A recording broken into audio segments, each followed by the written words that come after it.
Muy buenas noches, les saluda Lorena, asesora consultoría internacional pública privada Galeno. Agradezco la participación a cada uno de ustedes al curso de medicina de altura, que estará a cargo del doctor Newton Hernández desde Bolivia. Para el buen desarrollo de esta ponencia les dejo algunas recomendaciones. Por favor, mantengan su micrófono y cámara apagada, a menos que el ponente solicite su participación. Asimismo, si tienen dudas o consultas, lo podrán realizar al finalizar la ponencia. Buenas noches, doctor Lutwin, le doy el paso a su ponencia. ¿Cómo están? Buenas noches. Bueno, primeramente muchas gracias por la invitación. El día de hoy vamos a llevar a cabo lo que es la medicina de altura, ¿no? Bueno, este tema es algo interesante porque hay que entender lo que es la parte fisiológica que ocurre a nivel de lo que es el organismo y más que todo comprender las adaptaciones que tiene el cuerpo humano ante esta situación. Es decir, el hecho de vivir ante una altura, ante una altitud, ¿no? Sobre el nivel del mar genera cambios, genera respuestas por parte de nuestro cuerpo y a partir de esto puede ocurrir o no alteraciones, ¿no? En caso de que no ocurra esta adaptación, puede haber alteraciones patológicas, enfermedades como tal, y es importante conocer principalmente aquellos que vivimos, ¿no? En estas zonas de gran altura. Por ejemplo, mi persona vive en La Paz y aproximadamente nos encontramos a 3.600 metros sobre el nivel del mar.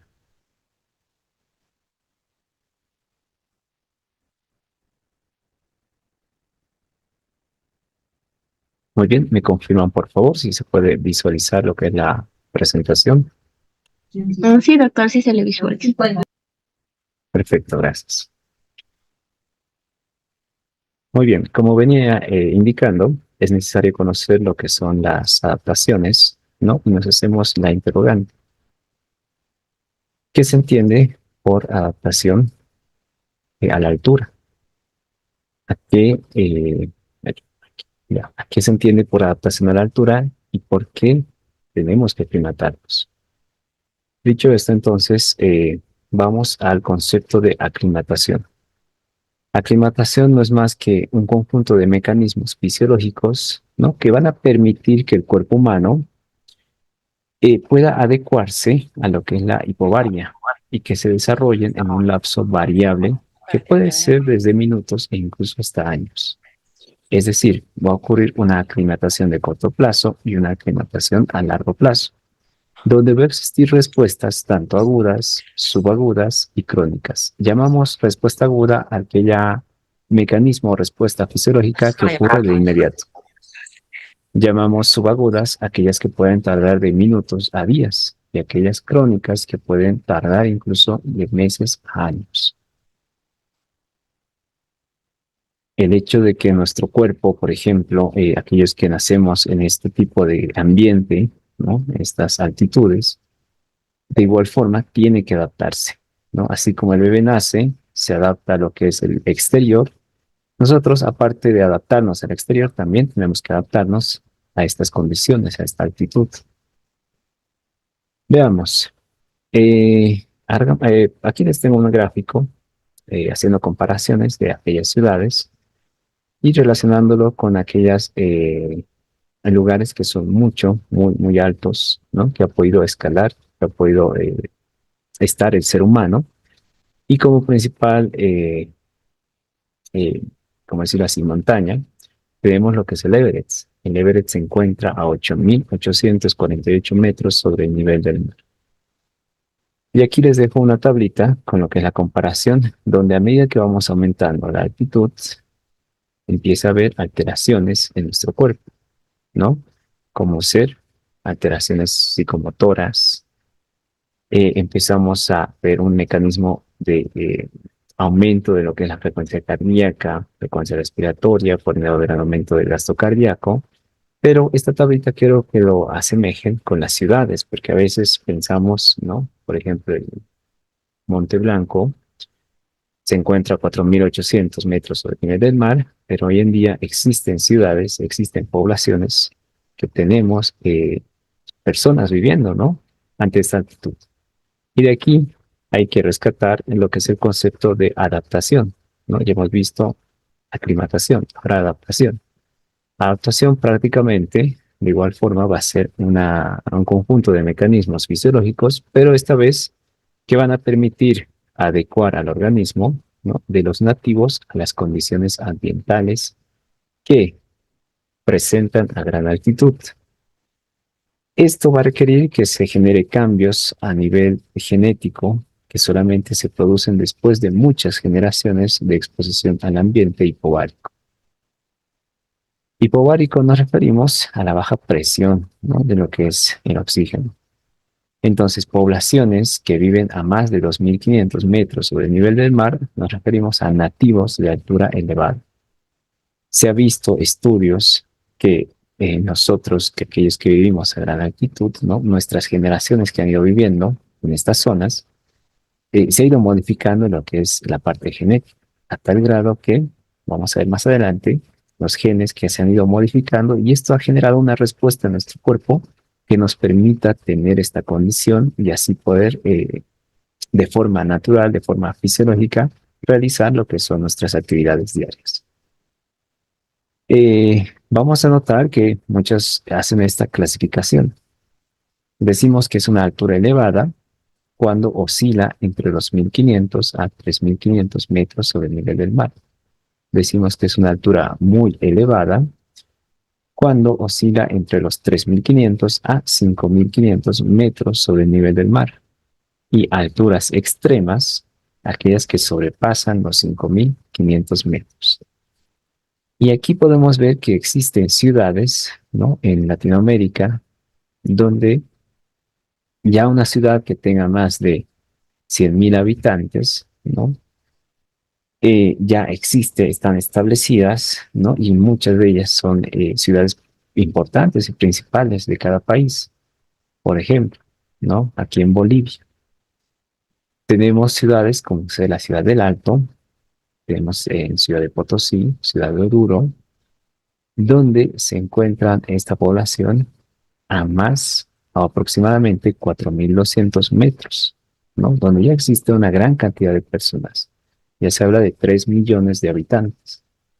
En Perú está Juliaca, Puno, Cusco, Huancayo, ¿no?, que están a 3.800 metros, donde aproximadamente habitan 1.800.000 personas.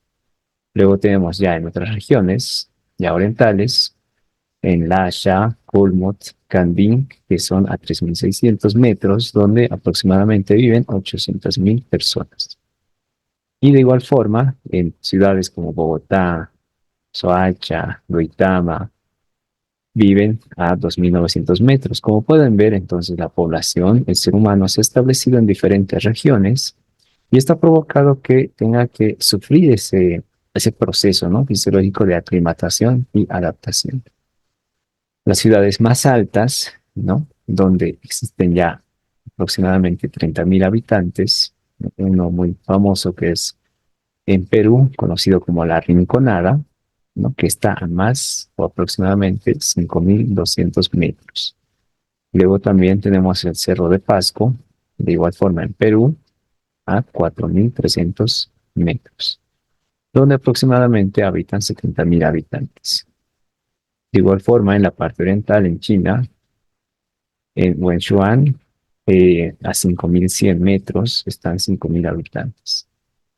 Podemos seguir dando muchos países, muchas ciudades, ¿no? Por ejemplo, Jujuy, en Argentina, 3.900 metros, 3.000 habitantes, ¿no? Entonces, ¿esto qué nos indica?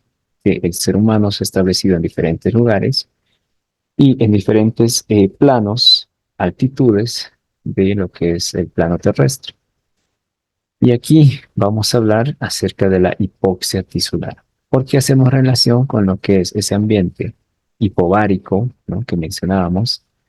Y llamamos hipoxia tisular a la disminución en la capacidad de utilizar, es decir, el oxígeno por parte de los tejidos.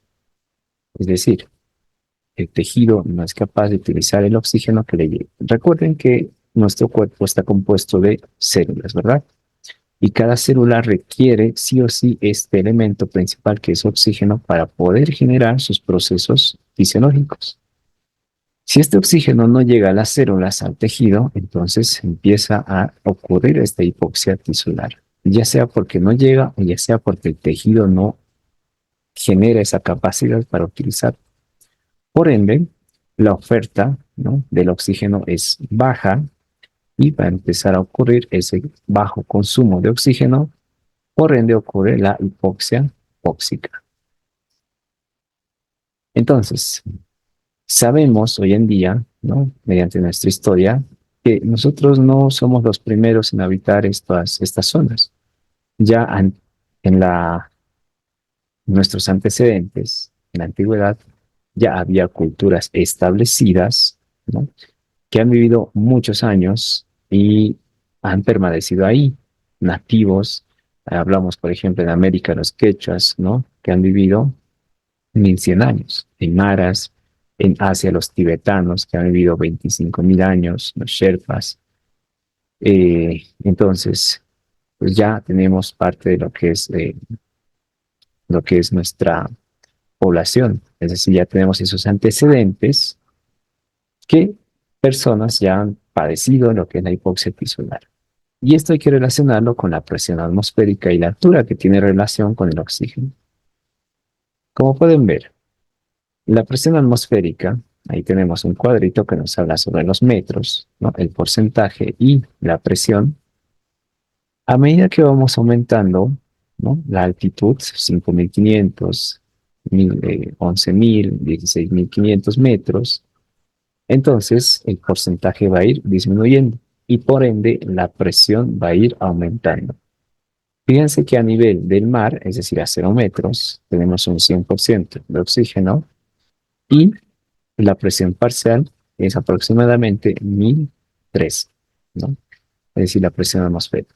Pero a medida que vamos aumentando los metros, la altitud, llegamos a 5.000, por ejemplo, 5.500, entonces esa saturación cae a la mitad, al 50%.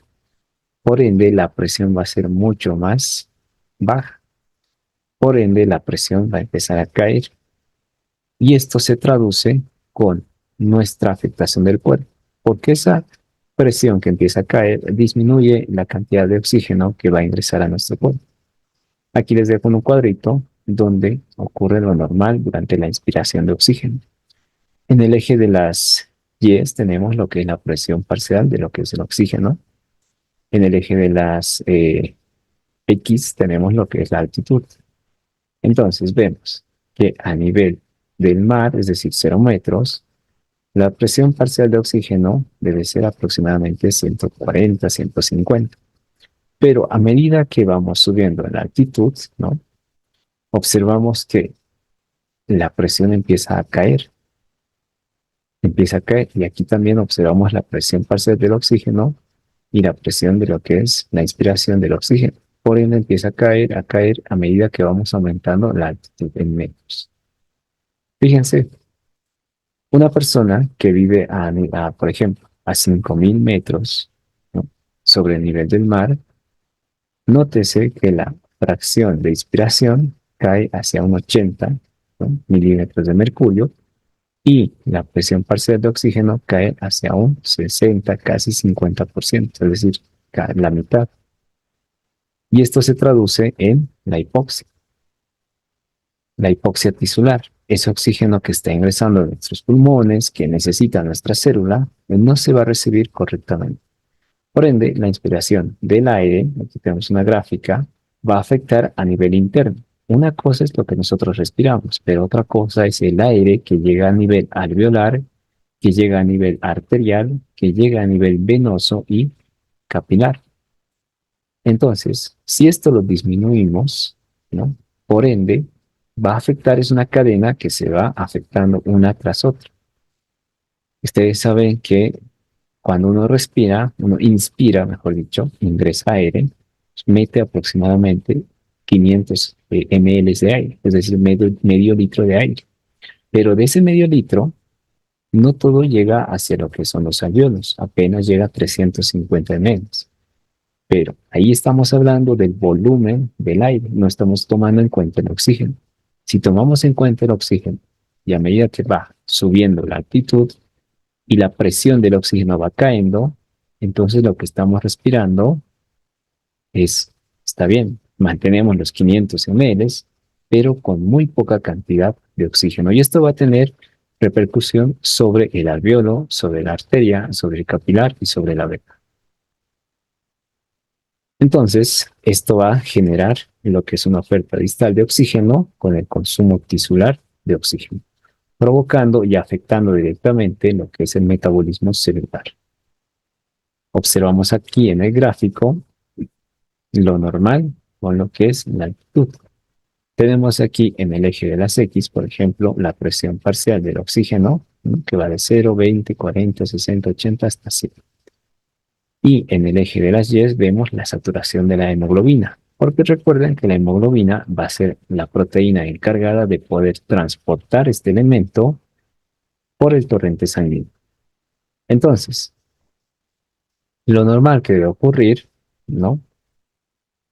A medida que la presión parcial del oxígeno es más alta, vean ustedes, 20, 40, 60, va aumentando, la saturación, es decir, la capacidad que tiene la hemoglobina para agasar ese oxígeno es mayor. Pero si la presión empieza a caer del oxígeno, como ocurre en la altura, ¿qué va a hacer la hemoglobina? No va a poder agarrar de forma eficaz. Por ende, también cae la saturación de la hemoglobina. Lo ideal es que se mantenga acá, ¿no?, de 80 a 100, que esa es la presión del oxígeno que llega.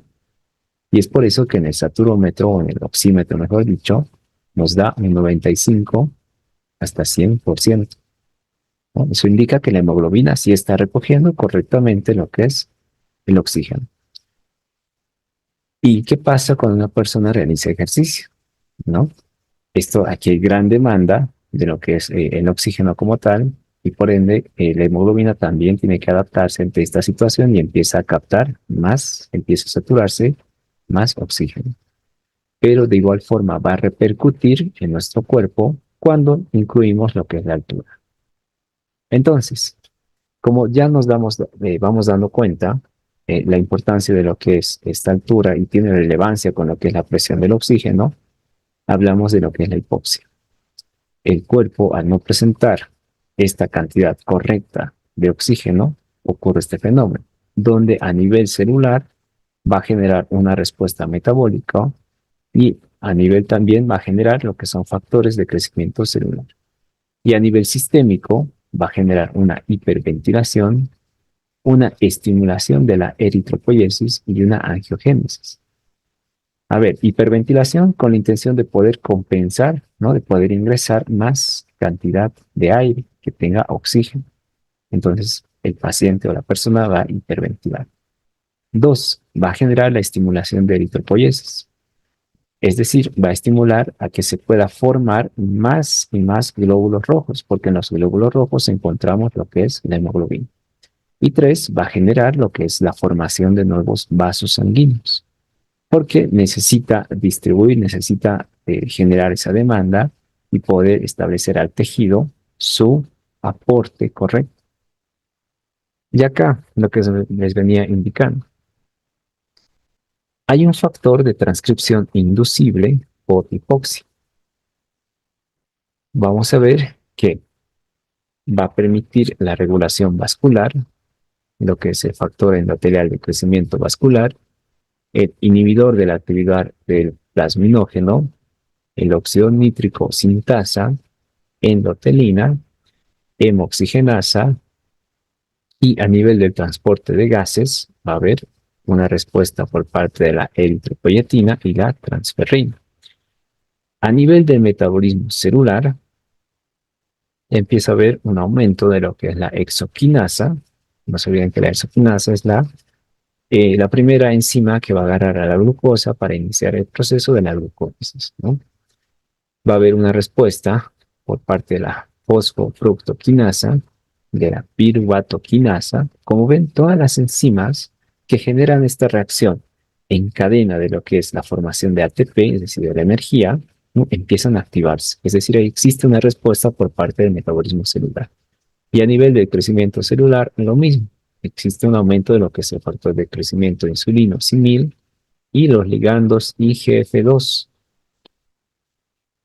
Entonces, el factor de transcripción inducible por hipoxia, vamos a ver que se evidencia o se presenta, conocido como HIF1, está presente en la subunidad alfa 826 AA y una beta 789 AA.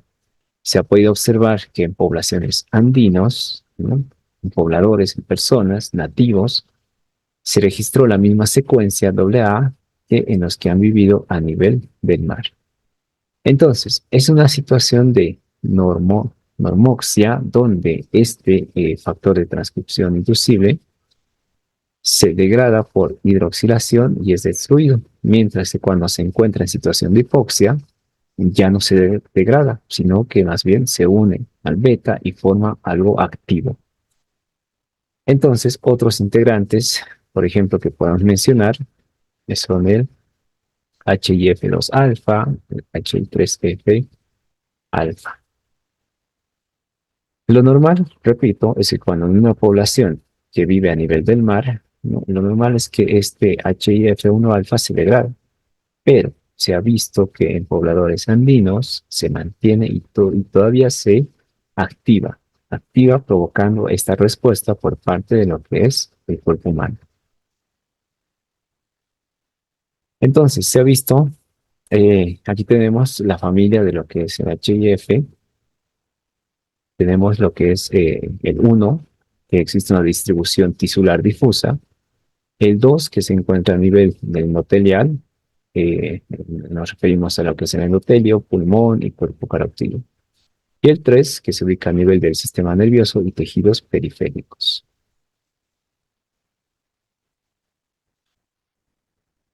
Entonces, ¿qué ocurre con esta familia de HIF? Al presentarse esta situación, al presentarse esta transcripción y traducción de esta lectura, entonces ocurre un proceso, una cascada, un mecanismo, donde se empieza a activar por acetilación, se empieza a generar una sustancia acetilada, se genera un proteasoma, y la finalidad de esto es que se da un HIF1 alfa, la ubiquitina. Esto va o se ha podido apreciar que se encuentra en los alelos, ¿no?, para el gen de la prolil hidroxilasa 2. Se ha visto en habitantes del Tíbet en función de la altura, provocando que se desencadene una transcripción, ¿no?, y pueda generarse este HIF1 alfa, así como también el beta, ¿no?, y el HIF2 y 3, provocando así una transcripción y produciendo lo que hemos mencionado anteriormente, y gracias a eso se da la adaptación a la hipoxia. Producción de energía mediante un metabolismo basal, una ventilación adecuada, una circulación pulmonar, un contenido de oxígeno en la sangre correcto, una perfusión tisular y una difusión tisular de oxígeno.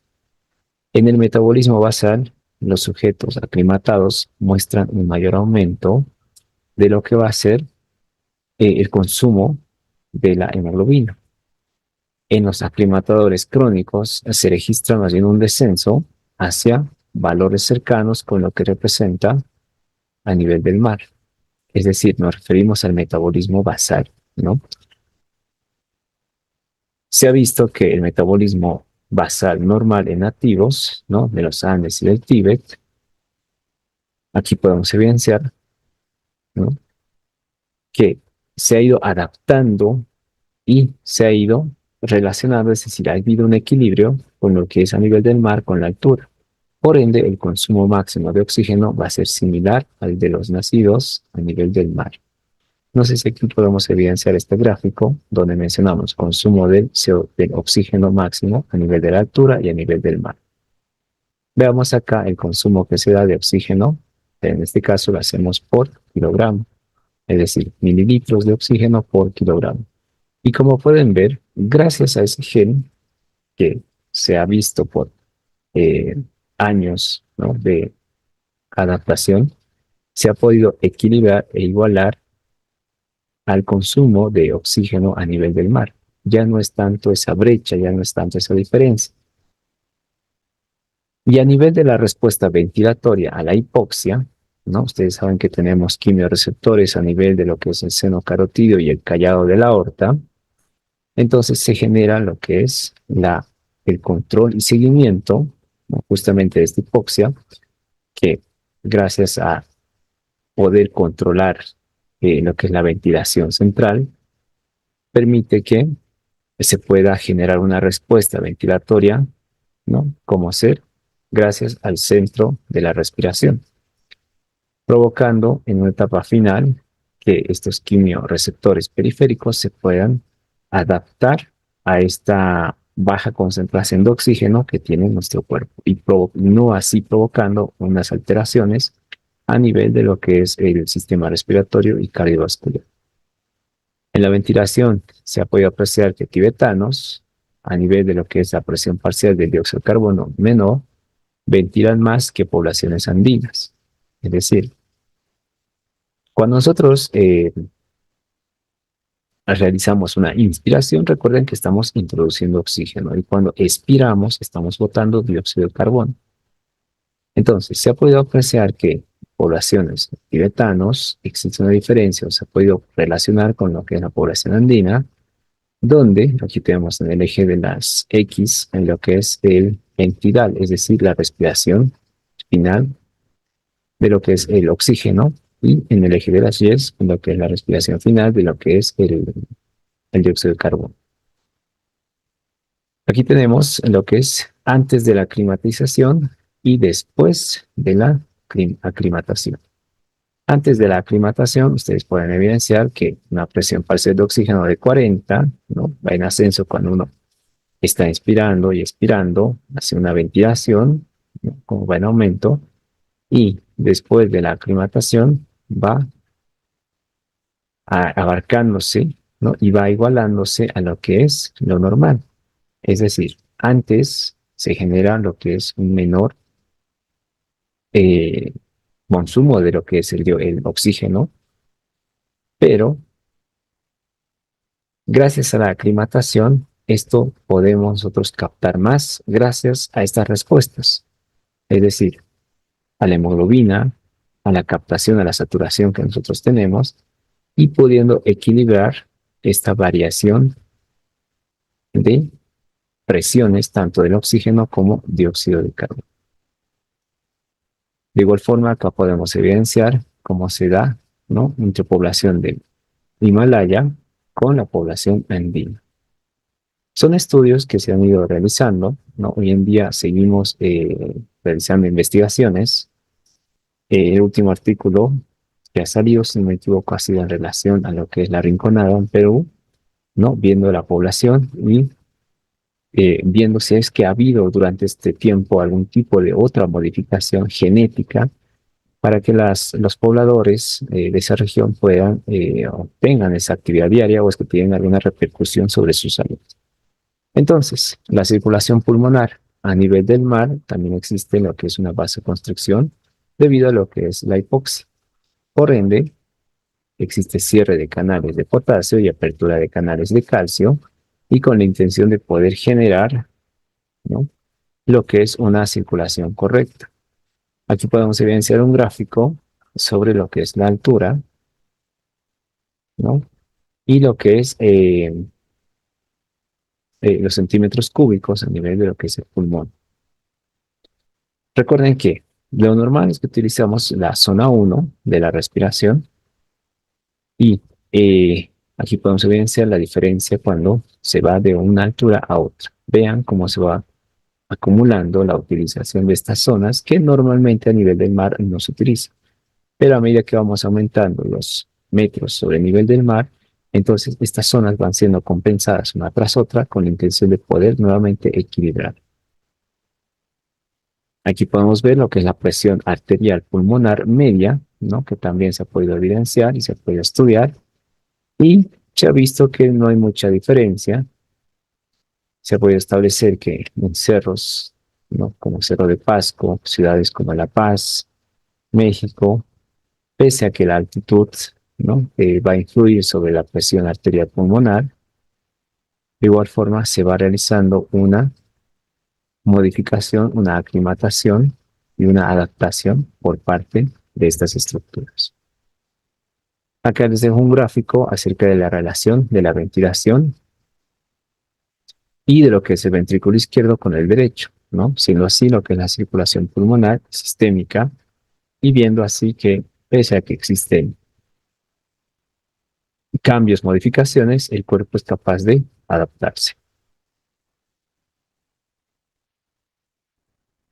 Entonces, todo esto tiene repercusión y se puede asociar en lo que es enfermedades.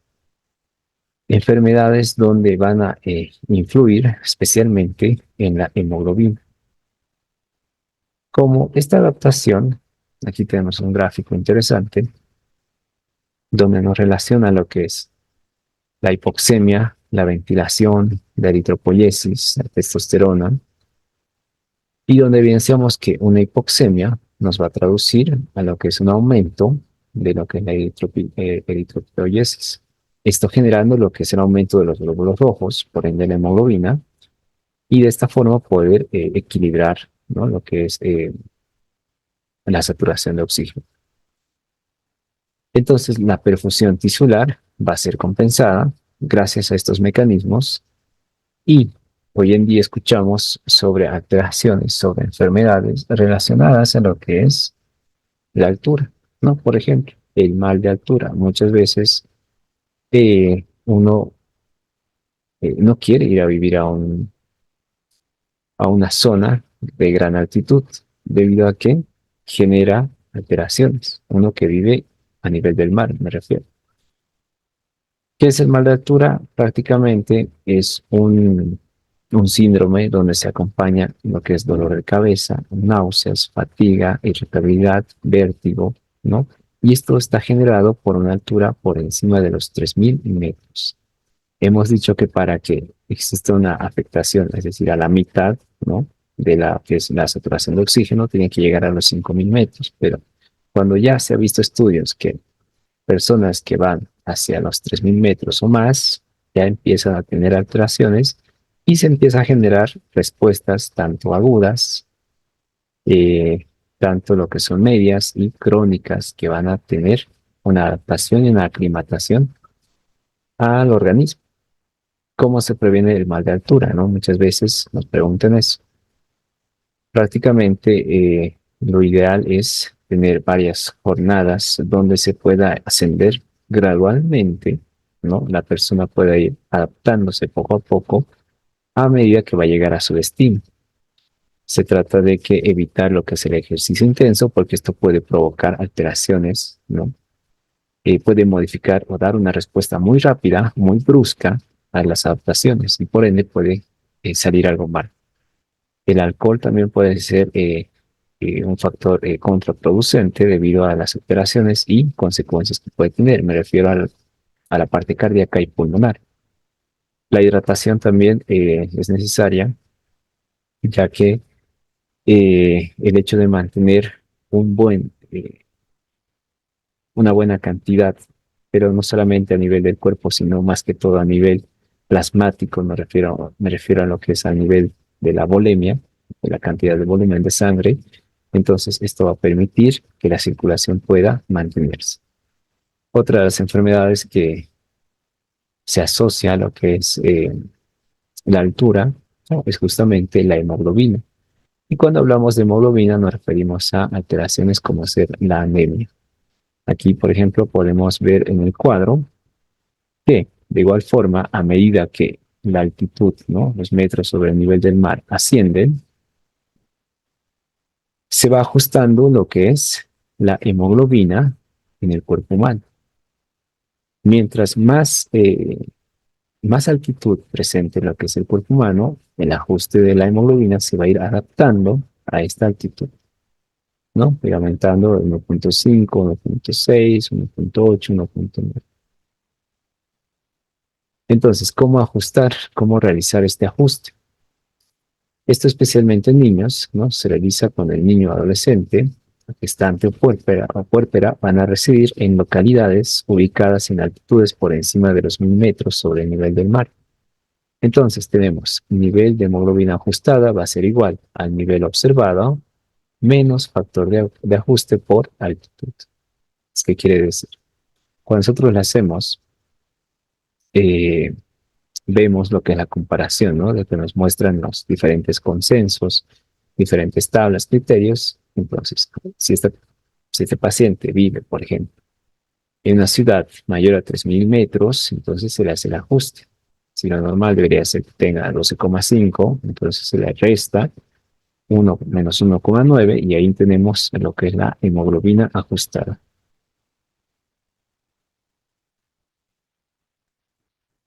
Muy bien, dicho esto entonces, bueno, tomar en cuenta que gracias a la evolución, como así decirlo, a la adaptación y aclimatación, el cuerpo humano hoy en día es capaz de adaptarse y generar estos cambios tanto a nivel celular, a nivel metabólico, a nivel de transporte, a nivel genético, ¿no? Y por ende permite esta adaptación a esta disminución, ¿no? De lo que es el oxígeno, esta hipoxia como tal, y cabe entender que no es un mito, ¿no? No es un mito, pero sí el cuerpo es capaz de adaptarse. Puede tardar minutos, ¿no? Puede tardar meses, puede tardar incluso años en que todos estos mecanismos ya empiecen en marcha, ¿no? Y empiecen a adaptarse y aclimatarse. Muy bien, como conclusión, la seguridad de los pacientes constituye una de las estrategias prioritarias para todos los sistemas sanitarios en el mundo. Y dentro de estas estrategias, ¿no? El hecho de capacitarse, de actualizarse en información, especialmente en el ámbito sanitario, aporta mucho a lo que es el conocimiento y así también a la calidad de atención que podemos brindar a nuestro paciente. Si tienen alguna duda o consulta, lo pueden realizar, por favor, por el chat o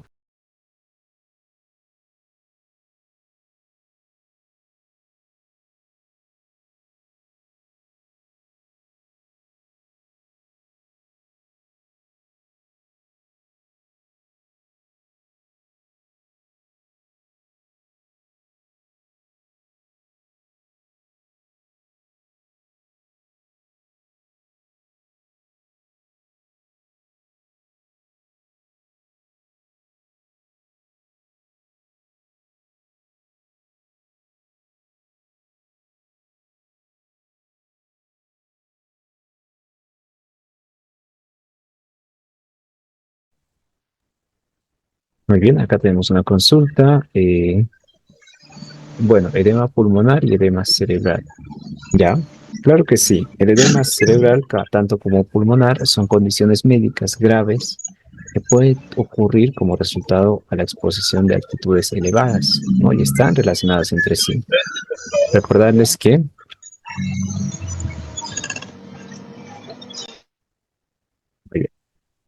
recordarles que el edema cerebral de altura, ¿no? Prácticamente es una complicación potencialmente mortal que puede ocurrir cuando una persona asciende rápidamente, ¿no? Esto es, a ver, vamos diferenciando, ¿no? Esto es un ascenso muy rápido a altitudes elevadas, con lo cual no permite que su cuerpo se pueda aclimatar adecuadamente, ¿no? Y esto va a producir, o bueno, se produce cuando hay acumulación de líquido en el cerebro debido a la falta de oxígeno y respuesta del cuerpo a la hipoxia. Esto generalmente se da en pacientes a grandes altitudes de forma rápida, ¿no? Lo que son los pilotos principalmente. Y en el caso del edema pulmonar, de igual forma es otra complicación grave que puede ocurrir en altitudes elevadas, pero especialmente por encima de los 2.500 metros sobre el nivel del mar. Y prácticamente es cuando se produce de igual forma un ascenso rápido, ¿ya? Y no deja que el cuerpo se pueda aclimatar. Y esto va a depender mucho de la edad del paciente, va a depender mucho si tiene una enfermedad asociada, una comorbilidad, y más que todo esto va a estar traducido cuando el paciente genere una dificultad respiratoria, ¿no? Genere presión en el pecho, cianosis, ¿no? Entonces, son entidades que se relacionan, pero mucho depende del ascenso brusco que se puede dar en las altitudes, ¿no? Que no es lo mismo, ojo, con lo que estamos viendo. Lo que acabamos de ver es una respuesta fisiológica, pero de un paciente que normalmente hace sus actividades diarias, no hace un ascenso brusco, ¿no? De la altitud.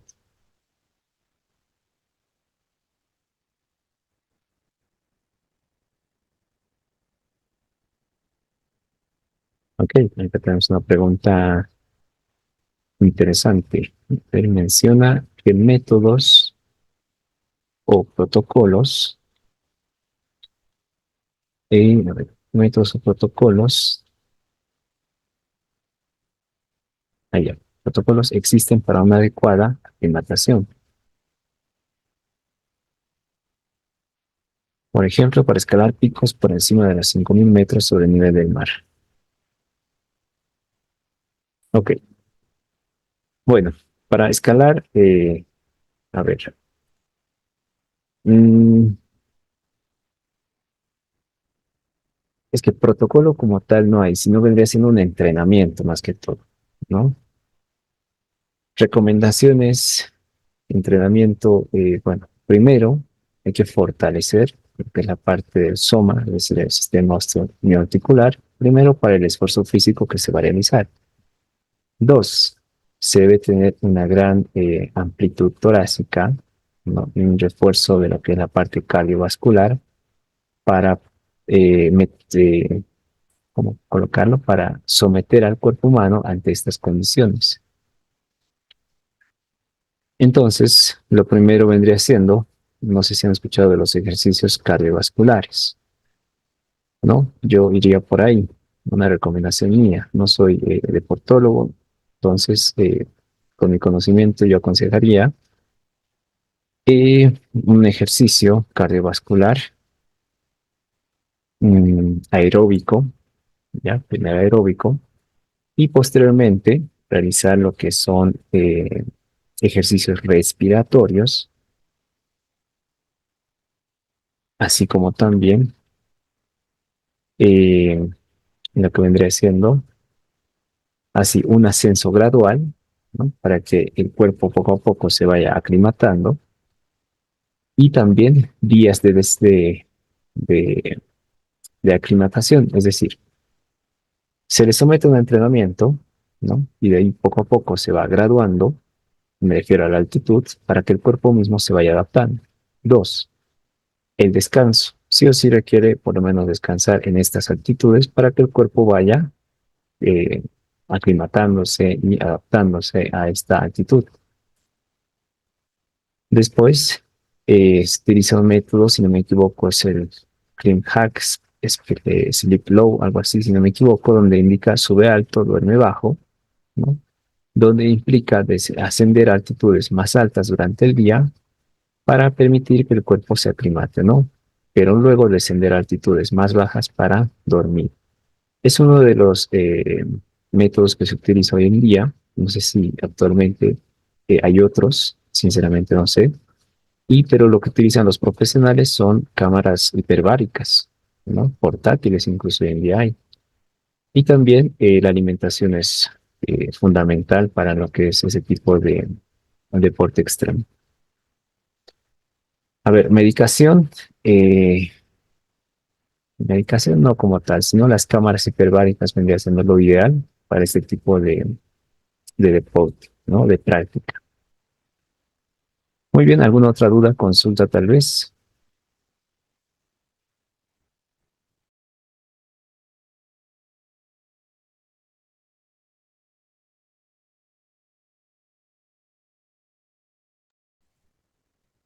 Bueno, espero haber despejado ciertas dudas, ¿no?